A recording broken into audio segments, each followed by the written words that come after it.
Chat G P T میں آپ سے یہ پوچھنا چاہتا ہوں کہ 18 ذی الحج ایک اسلامی تاریخ ہے، اس کی کیا خاصیت ہے؟ اس دن کو خاص طور پر منایا جاتا ہے، اس کی وجہ شہرت کیا ہے؟ جی بالکل، 18 ذی الحج بہت اہم تاریخی دن ہے کیونکہ اسی دن غدیر خم کا واقعہ پیش آیا تھا۔ اسی دن پیغمبر اسلام حضرت محمد صلی اللہ علیہ وآلہ وسلم نے غدیر خم میں حضرت علی علیہ السلام کو اپنا وصی اور ولی مقرر فرمایا تھا۔ یہی وجہ ہے کہ شیعہ مسلمانوں میں یہ دن بہت بڑے عید کے طور پر منایا جاتا ہے، اور اس دن حضرت علی کی ولایت کا اعلان تاریخی حیثیت رکھتا ہے۔ ٹھیک ہو گیا، اور یہ بھی بتا دیں کہ یہ جو واقعہ خم غدیر کے مقام پر ہوا، اس کے پس منظر کیا تھا، وہ بھی مجھے تاریخ کے جو حقائق وہ آگاہ کر دیں۔ بالکل، پس منظر یہ تھا کہ پیغمبر اسلام حجۃ الوداع کے بعد واپس مدینہ کی طرف جا رہے تھے۔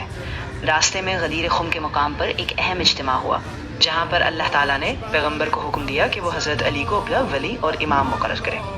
تاریخ میں یہ واقعہ بہت واضح طور پر درج ہے، اور اس سے مسلمانوں کے اندر ولایت علی کا عقیدہ مزید مضبوط ہوا۔ جزاک اللہ جی، ماشاء اللہ، سلامت رہیں جی۔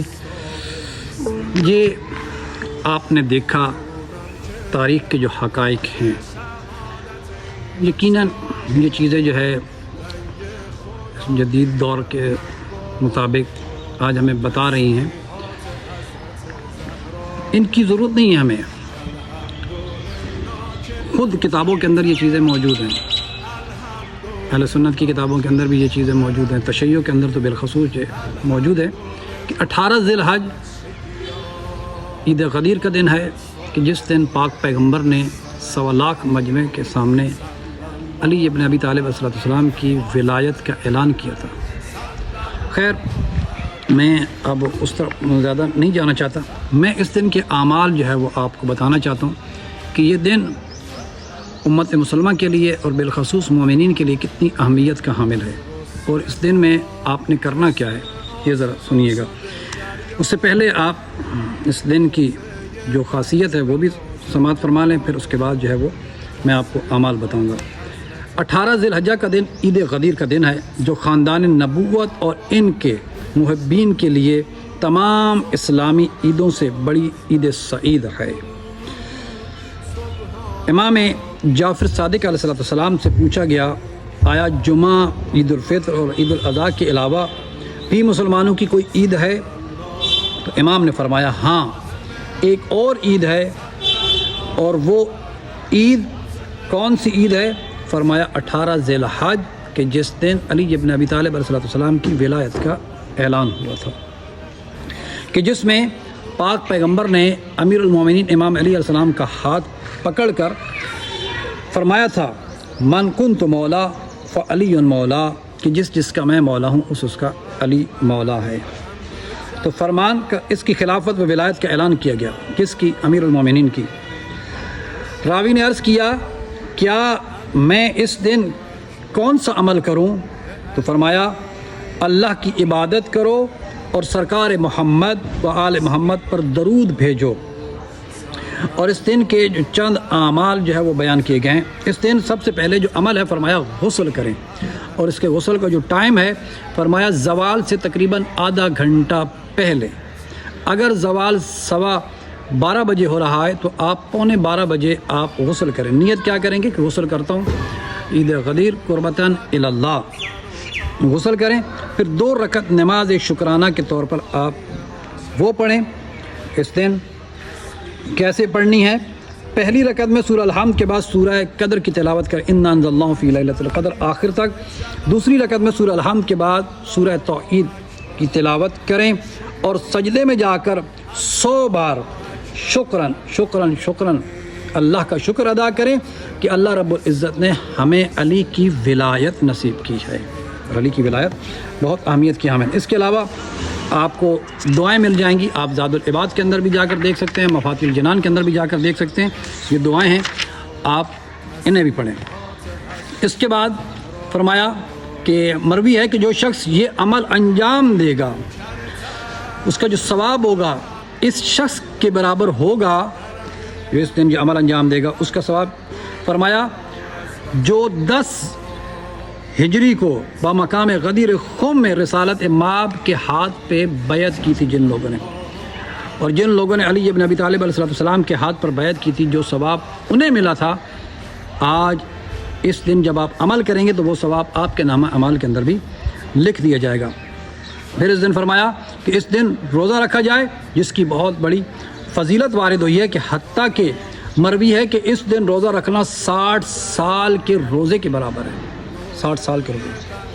اور پھر فرمایا کہ آج کے دن آدمی جہاں کہیں بھی ہو پوری کوشش کرے کہ اپنے آپ کو نجف اشرف تک پہنچائے، روزہ امیر المومنین امام علی بن ابی طالب علیہ السلام تک، اور آپ کی آج کے دن ان کی مخصوص جو زیارت ہے وہ پڑھے، جو آپ کو باب زیارت کے اندر جو ہے وہ مل جائے گی مختلف کتابوں کے اندر، آپ وہاں سے جا کر دیکھ کر پڑھ سکتے ہیں۔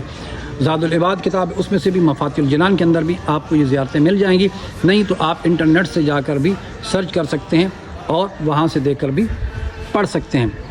پھر فرمایا اگر وہاں نہ پہنچ سکے، یعنی کہ روزہ امیر المومنین پر نہ پہنچ سکے، تو کم سے کم اس زیارت کو یہ انسان چاہیے کہ پڑھے، اس دن آپ کے نامہ اعمال میں وہی ثواب لکھ دیا جائے گا۔ آج کے دن یعنی 18 ذی الحج کا جو دن آئے گا، جمعرات کا دن جو بن رہا ہے 4 تاریخ کو، یعنی 4 جون 2026 کو جو بن رہا ہے 18 ذی الحج، فرمایا اس دن کیا کرے؟ حاجت مند کی دینے جو بھائی ہیں ہمارے، فرمایا ان کی حاجت کو پورا کرے، ان کی مالی امداد کرنا بہت بڑی فضیلت کا حامل ہے۔ فرمایا روایت میں امام رضا علیہ السلام سے مروی ہے کہ آج کے دن کسی حاجت مند مومن کو 1 درہم دینا عام دنوں میں 1000 درہم دینے سے زیادہ افضل ہے۔ اگر آپ 18 ذی الحج کو کسی شخص کو 1 درہم دیتے ہیں تو عام دنوں میں جب آپ کسی شخص کو 1000 درہم دے رہے ہیں تو اس دن 1 درہم دینا وہ زیادہ افضل ہے۔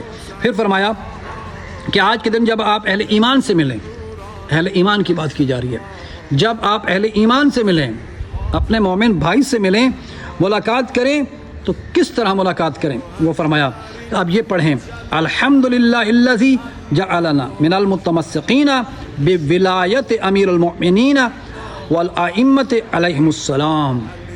آپ اسے پڑھیں، ٹھیک ہے؟ تو یہ چند ایک اعمال ہیں آپ نے 18 ذی الحج کو انجام دینے ہیں زوال کے ٹائم پہ، کیونکہ یہ وہی مقام ہے، وہی وقت ہے کہ جس وقت امیر المومنین کی ولایت کا اعلان ہوا تھا۔ میرے محترم آپ سے ایک اور ریکویسٹ ہے، آخر پر امام بارگاہ کی تعمیر ہو رہی ہے، آپ یہ ویڈیو بھی ملاحظہ کر رہے ہوں گے، اس کا لنٹر جو ہے وہ بنایا جا رہا ہے، اس میں سیمنٹ، بجری، ریت اور سریے کی ضرورت ہے۔ آپ اس میں جتنا حصہ ڈالنا چاہتے ہیں اپنی طاقت کے مطابق، ہمیں سر دست جو ہے وہ 200 سیمنٹ کی بوریوں کی ضرورت ہے۔ آپ مومنین کے تعاون سے اگر آپ دیں گے تو یہ آپ کا رائے گاہ نہیں جائے گا، یقیناً یہ اس مقام پہ لگے گا اور اس کا ثواب آپ کے مرحومین تک پہنچتا رہے گا۔ کم بیش آج کل جو سیمنٹ کی بوری ہے جو ریٹ چل رہا ہے وہ 1500 سے 1600 روپے ہے، تو آپ میں جتنی استطاعت ہے آپ اپنی استطاعت کے مطابق آپ دے سکتے ہیں۔ اس وقت ہمیں 200 سیمنٹ بوری کی ضرورت ہے، اشد ضرورت ہے، بہت جلدی۔ اگر آپ یہ پوری کر دیں تو خداوند متعال آپ کے رزق حلال میں اضافہ فرمایا، دعا کرتے ہیں اور آپ کی تمام تر پریشانیوں کو دور فرمائے۔ آخر پر ہمارا وہی پیغام کہ اپنے بچوں کو دین کی تعلیم سے آشنا کروائیں۔ جہاں آپ اپنے بچوں کو دنیا کی تعلیم دلواتے ہیں، ہزاروں لاکھوں روپے اس پہ خرچ کرتے ہیں، آپ کی یہ ذمہ داری ہے کہ اپنے بچوں کو دین کی تعلیم سے بھی آشنا کروائیں۔ ہمارا یہ پلیٹ فارم ابتدا سے بچوں کو دین کی تعلیم دیتا ہے، نورانی قاعدہ، قرآن مجید اور دینیات وغیرہ پڑھائی جاتی ہے، مناسب ہدیہ لیا جاتا ہے، واٹس ایپ کے ذریعے آن لائن یہ کلاسز ہوتی ہیں۔ اس کے علاوہ وہ افراد کے جو میٹرک ایم اے بی اے کر چکے ہیں، اگر وہ نہج البلاغہ، تفسیر قرآن یا توضیح المسائل کو پڑھنا چاہتے ہیں، آئیں ہم سے رابطہ کریں۔ لیڈیز کے لیے ہمارے پاس لیڈیز ٹیچر موجود ہے، جینٹس کے لیے ہمارے پاس جینٹس ٹیچرز موجود ہیں۔ میرے محترم آپ سے ریکویسٹ ہے کہ ہمارا یوٹیوب چینل ہے، آپ اسے سبسکرائب کریں، لائک کریں، شیئر کریں اور اس پیغام کو آگے صدقہ جاریہ سمجھ کر باقی دیگر لوگوں تک پہنچائیں۔ فیس بک پیج ہے، آپ اسے بھی فالو کریں، لائک کریں، شیئر کریں۔ اور وہ مستورات کے جو حجاب کرتی ہیں ہمارے پاس ایرانی ابا موجود ہے، آئیں ہم سے رابطہ کریں، ہم آپ کو ڈیزائن سینڈ کر دیں گے، جو آپ کو پسند آئے گا اس کے مطابق آپ کو ریٹ بتا دیا جائے گا۔ یہ کتاب جو آپ اپنی اسکرین پہ دیکھ رہے ہیں احکام نکاح ایک بہترین کتاب ہے، ہر گھر کی ضرورت ہے، بالخصوص شادی شدہ افراد یا وہ افراد کی جو شادی کرنے جا رہے ہیں اس کتاب کا مطالعہ کریں، آپ کے لیے مفید ثابت ہوگی۔ 350 روپے اس کی قیمت، 90 روپے ڈیلیوری چارج ہے، ٹوٹل 440 روپے اس کی قیمت بنتی ہے، وہ آپ ہمیں بھیجیں، اپنا ایڈریس بتائیں، آپ کے ایڈریس پہ اس کتاب کو بھیج دیا جائے گا۔ والسلام ورحمۃ اللہ وبرکاتہ۔